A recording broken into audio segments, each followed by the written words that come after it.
Well, Ike, I gotta tell you something. I gotta tell everybody. October is one of my favorite months of the year because it's my anniversary month, my wedding anniversary.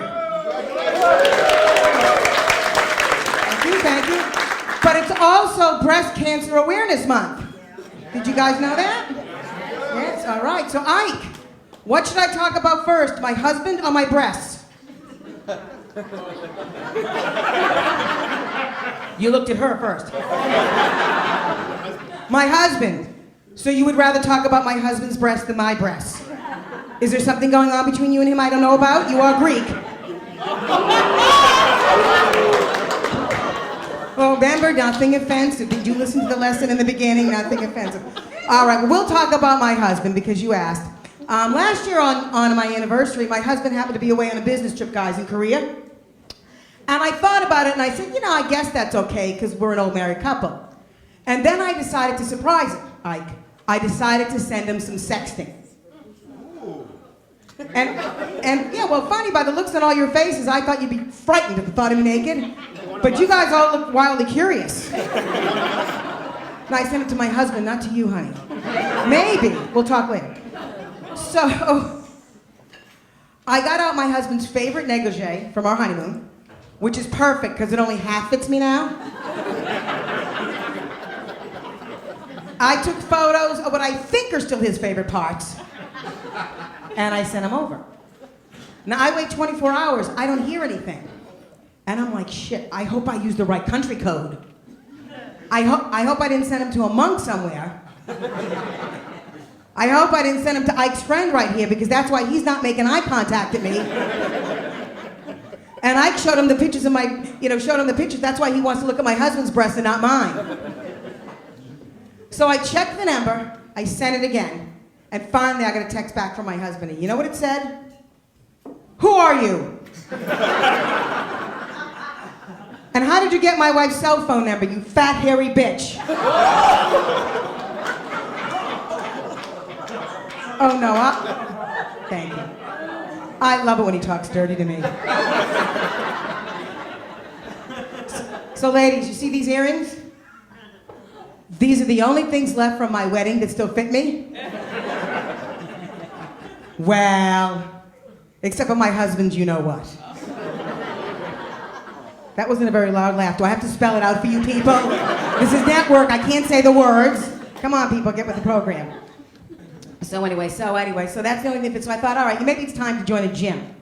So I joined a new gym in New Jersey. It's called LA Fitness in Clifton, New Jersey. Anybody belong? Somebody's heard of it. You've heard of it, but you haven't been there. Well, I'll tell you about it then, sir. You'll love it. I generally like the morning classes because usually the women are as big as me, if not bigger.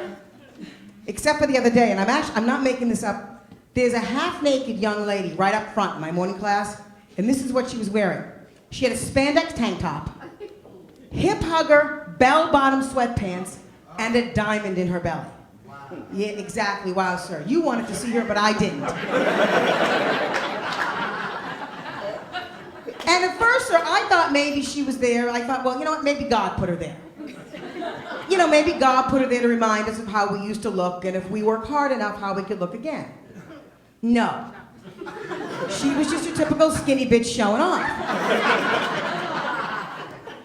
Well, lucky for her, before class, I had to have a little of that medical marijuana for the arthritis in my knees. Because otherwise, I was going to have to wait for her in the parking lot. These ladies are stoned right here. I was going to have to jump her, ladies. And I was going to force feed her Dunkin' Donuts. But no way I was going to share my lunch with that bitch.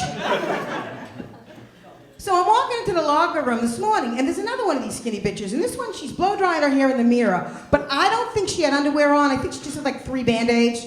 You know, we're just kind of showing off like this and shaking her boobies and little perky things. And I'm like, that's it.